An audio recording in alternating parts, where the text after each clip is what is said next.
رمضان، محرم، حج، یہ کن مہینوں کے مطابق کرتے ہیں؟ اور پھر اس کی ترتیب دیکھیے کہ یہاں تو شمسی مہینوں میں یہ نا کہ ایک فکس مہینے کے سردی بھی انہی میں آنی ہے، گرمی بھی انہی میں آنی ہے، لیکن یہ کتنا پیارا نظام ہے اسلام کا، اور مسلمانوں کی تربیت کے کیسے مطلب آپ یہ دیکھیے کہ یہ ایک سرکل بنا ہوا ہے۔ اس پر تھوڑا سا غور کیجئے کہ ذوالحجہ اب حج کے دن ہے، اب اللہ تبارک و تعالیٰ نے یہ حج کے دن سردیوں میں بھی عطا کیے ہیں، گرمیوں میں بھی عطا کیے ہیں، کہ کبھی ایسا ہوتا ہے کہ گرمیوں میں حج کا موسم آتا ہے، کبھی ایسا ہوتا ہے سردیوں میں حج کا موسم آتا ہے، کبھی ایسا ہوتا ہے گرمیوں میں رمضان کے روزے آتے ہیں، کبھی آتا ہے کہ سردیوں میں رمضان کے روزے آتے ہیں، کبھی زکوٰۃ کا ماحول اور موسم کیا ہوتا ہے۔ اس طرح مختلف اوقات کو دیکھیے، گویا ایسا محسوس ہوتا ہے کہ ہر موسم میں، ہر حال میں، ہر وقت مسلمانوں کی تربیت ہو کہ اس کو گرمیوں میں بھی روزے رکھنے کی عادت ہو، سردیوں میں بھی روزے رکھنے کی عادت ہو۔ کبھی ذوالحجہ کی یہ راتیں اس وقت آتی ہیں جب راتیں چھوٹی ہوتی ہیں، تو راتوں کو اٹھنے کی بھی عادت ہونی چاہیے کہ کبھی کم نیند کر کے ایک چھوٹی رات میں بھی اٹھ کر بندہ اللہ کی عبادت کرے اور دین کے طویل روزے رکھ لے، اور کبھی دین کے مختصر روزے رکھے کہ دین چھوٹا کر دیا جائے، تو رات طویل کر دی کہ بندہ رات کو دیر تک عبادت کرے تاکہ دین چھوٹا ہونے کی وجہ سے اس پر روزے کی مشقت نہ پڑے۔ اللہ کی کیسی رحمت ہے، بندہ غور نہ جانے، کروڑوں کروڑوں رحمتیں، کروڑوں کروڑوں حکمتیں ہوں گی، ہماری عقل کہاں پہنچتی ہے ان تمام چیزوں کے اوپر۔ لیکن اب تو کتنا پیارا موقع ہے کہ دن چھوٹا ہے، راتیں طویل ہیں، دن چھوٹا راتیں بڑی ہیں۔ اگر ہم چاہیں تو یہ دن چھوٹا ہونے اور رات کے بڑے ہونے کی اس وقت کیسی ہم فضیلت پا سکتے ہیں۔ اس وقت یہ موقع ہے میرے مدنی چینل کے ناظرین، فیضان مدینہ میں جمع اسلامی بھائی نیت کریں، انشاءاللہ عز و جل ان راتوں سے فائدہ اٹھائیں گے۔ مفتی اعظم ہند مصطفیٰ رضا خان علیہ رحمت الرحمان کا بڑا پیارا شعر یاد آ رہا ہے، ریاضت کے یہی دن ہیں بڑھاپے میں کہاں ہمت، ریاضت کے یہی دن ہیں بڑھاپے میں کہاں ہمت، جو کرنا ہے اب کر لو ابھی نوری جوان۔ ریاضت کے یہی دن ہیں بڑھاپے میں کہاں ہمت، جو کرنا ہے اب کر لو ابھی نوری جوان تم ہو، ابھی کر لیں۔ کون کو نیت کرتا ہے کہ انشاءاللہ دین کو روزہ بھی رکھیں گے، رات کو اٹھ کر عبادت بھی کریں گے، اور تہجد کی نماز بھی ادا کریں گے، اور فجر کی نماز با جماعت مسجد کی پہلی صف میں تکبیر اولیٰ کے ساتھ پڑھیں گے، اور خالی ایسا ہی نہیں، انشاءاللہ صدائے مدینہ لگا کر پورے محلے کو بھی جمع کریں گے۔ اچھا، گھر کو بھی نہیں بھولیں گے، ہاں گھر کو بھی نہیں، بلکہ آج تو نیت کر لیجئے، میرے مدنی چینل کے ناظرین بھی نیت کر لیں، اور یہاں جو اس ٹائم بیٹھے ہیں بالخصوص جو شادی شدہ ہیں، آؤ آپ کو بڑی پیاری اور بڑی منفرد روایت سناتا ہوں۔ چنانچہ ہمارے آقا صلی اللہ تعالی علیہ وسلم نے فرمایا، جو رات کو بیدار ہو کر اپنی اہلیہ کو جگائے اور پھر وہ دونوں 2 رکعتیں ادا کریں، تو ان کا شمار کثرت کے ساتھ اللہ کا ذکر کرنے والوں میں ہوگا۔ ہاں بھائی، اٹھانے کی نیت کر لو شادی شدہ اسلامی بھائیوں، کہ میں بھی انشاءاللہ اٹھوں گا اپنے گھر میں اور اپنے بچوں کی امی کو بھی جگاؤں گا، پیار و محبت سے دیگر گھر کے افراد کو بھی انشاءاللہ تبارک و تعالی جگاؤں گا۔ لیکن اس کے لیے دیکھیں مدنی ذہن بنانا پڑے گا، جاگنے کا ذہن بنانا پڑے گا، اور ایسی ترکیب ہونی پڑے گی کہ ہماری آنکھ کھل جائے۔ لیکن اس کے لیے بھائی یہ کہ رات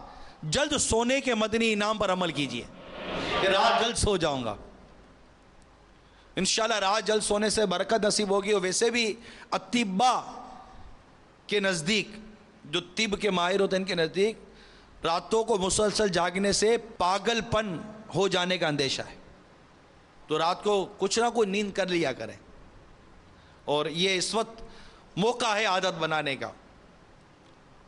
حضرت سیدنا صفوان بن سلیم رحمت اللہ تعالیٰ علیہ کی پنڈلیاں نماز میں زیادہ دیر کھڑے ہونے کی وجہ سے سوج گئی تھیں۔ آپ اس قدر کثرت سے عبادت کیا کرتے تھے کہ بالفرض آپ سے کہہ دیا جاتا کہ کل قیامت ہے تو بھی اپنی عبادت میں کچھ اضافہ نہ کر سکتے،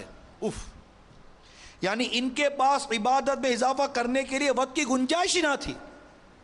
جب سردی کا موسم آتا تو آپ مکان کی چھت پر سویا کرتے تاکہ سردی آپ کو جگائے رکھے، اور جب گرمیوں کا موسم آتا تو کمرے کے اندر آرام فرماتے تاکہ گرمی اور تکلیف کے سبب وہ سو نہ سکے، کیونکہ ایسی تو کجا ان دنوں پنکھے بھی نہیں تھے، بجلی نہیں تھی کہ پنکھے بھی کہاں سے چلیں گے۔ سجدے کی حالت میں ہی آپ کا انتقال ہو گیا۔ آپ اپنے رب عز و جل کی حضور یہ دعا کیا کرتے تھے؟ اللہ میں تیری ملاقات کو پسند کرتا ہوں، تو بھی میری ملاقات کو پسند فرما۔ ہم بھی دعا کرتے یا اللہ ان کا صدقہ ہمیں بھی یہ جذبہ دے دے مولا، ہم تیری ملاقات کو پسند کریں اور تو بھی ہماری ملاقات کو پسند فرما۔ اہم بات یہ ہے کہ اس کا اصل اعتبار موت کے وقت کا ہوتا ہے، کہ جس پر موت کا وقت ہو، آخری وقت ہو، اس وقت اس کی کیفیت دیکھی جائے گی، کیا اس وقت یہ اللہ کی ملاقات کو پسند کرتا ہے۔ تو جو اللہ عز و جل کی محبت میں، عبادت میں، ریاضت میں، جنت کی نعمتیں لینے، قبر میں آقا کے جلوے دیکھنے کے لیے جیا ہو، یہ شعر گویا کہ آقا کے دیدار کے لیے اس کے پیش نظر ہو کہ جان تو جاتے ہی جائے گی قیامت، یہ ہے آقا یہاں تو مرنے پہ ٹھہرا ہے نظارہ تیرا، کہ مرے گئے قبر میں جائیں گے آقا کی زیارت ہوگی۔ تو آقا کے جلووں کو دیکھنے کی تمنا کہ قبر میں یقیناً آقا کا جلوہ نظر آئے گا، اور جب آئے گا تو قبر میں سرکار آئے تو میں قدموں میں گروں، گر فرشتے بھی اٹھائیں تو میں ان سے یوں کہوں، اب تو پائے ناز سے میں فرشتوں کیوں اٹھوں، مر کے پہنچا ہوں یہاں اس دل ربا کے واسطے۔ اللہ تبارک و تعالی ہم سب کو قبر و آخرت کی مدنی سوچ عطا فرمائے، اس کی تیاری کی مدنی سوچ عطا فرمائے۔ اسلامی بہنیں بھی سنیں، حضرت سیدتنا راحلہ عابدہ یہ باکثرت روزے رکھتی تھی، اور اتنا روتی کہ ان کی بینائی جاتی رہی، اور اتنی کثرت سے نمازیں پڑھتی کہ کھڑی نہ ہو سکتی تھی، لہذا بیٹھ کر ہی نماز پڑھتی تھی۔ بزرگان دین ان کے بارے میں لکھتے ہیں، ان کا یہ حال تھا، اور یہ فرماتی کہ میرے نفس کا حال مجھے معلوم ہے۔ جب ان کو کہا جاتا کہ آپ اتنی کثرت کے ساتھ کوئی عبادت کرتی ہیں کہ بالکل کھڑے نہیں ہو سکتی، اور اس طرح کی جب ان کے سامنے بات کی گئی تو فرماتی ہے میرے نفس کا حال مجھے معلوم ہے، اس نے میرے دل کو زخمی کر دیا ہے، جگر کے ٹکڑے ٹکڑے ہو گئے، خدا کی قسم میں چاہتی ہوں کاش اللہ نے مجھے پیدا ہی نہ کیا ہوتا اور میں کوئی قابل ذکر شے نہ ہوتی۔ یہ فرما کر دوبارہ نماز میں مشغول ہو گئی۔ اس طرح کے واقعات جو آپ کو بیان کیے جا رہے ہیں، اس کا یقیناً بنیادی مقصد یہ ہے کہ کاش ہمارے اندر عبادت کا ذہن بنے، ریاضتوں کا ذہن بنے، راتوں کو اٹھ کر رب کو راضی کرنے کا ذہن بنے، کہ میرے آقا صلی اللہ تعالیٰ علیہ وآلہ وسلم فرماتے ہیں رات کے قیام کو اپنے اوپر لازم کر لو، کیونکہ یہ تم سے پہلے صالحین کا طریقہ اور تمہارے رب کی قربت کا ذریعہ اور گناہوں کو مٹانے اور گناہوں سے بچانے کا سبب ہے۔ تو نیت کر لیجئے انشاءاللہ تہجد اٹھ کر ضرور ادا کریں گے، سویا بالفرض، وہ صلاۃ اللیل کی نیت کر لیں کہ صلاۃ اللیل کی بہت اعلیٰ قسم یہ تہجد ہے، یعنی رات کی نماز۔ عشاء کی نماز کے بعد کچھ لمحے بھی سو جائیں اور اٹھے تو تہجد کا وقت ہو گیا۔ تہجد ضرور نہیں ہے کہ وہ رات کے آخری حصے میں، لیکن رات کے پچھلے پہر کی جو فضیلت ہے وہ اپنی جگہ مسلم ہے، لیکن کچھ دیر سو کر بھی اگر آپ اٹھ گئے کہ نیند ہو گئی، آپ اٹھ گئے تو تہجد کا وقت شروع ہو گیا، وضو کر لیجئے اور دوبارہ نماز اپنے تہجد کی تیاری کیجئے، ادا کیجئے۔ اللہ تعالیٰ ہمیں تہجد پڑھنے کی توفیق عطا فرمائے اور راتوں کو عبادت، ذکر، تلاوت کرنے کی توفیق عطا فرمائے اور دین کو روزہ رکھنے کی بھی توفیق عطا فرمائے۔ کہ ہم نے ان ایام میں یہ بھی سنا کہ اللہ تبارک و تعالیٰ کے کرم سے اس کے روزوں کے کتنی فضیلت ہے کہ ایک دن کا روزہ 1 سال کے روزوں کے برابر ہے۔ ایک دن کا روزہ 1 سال کے روزوں کے برابر۔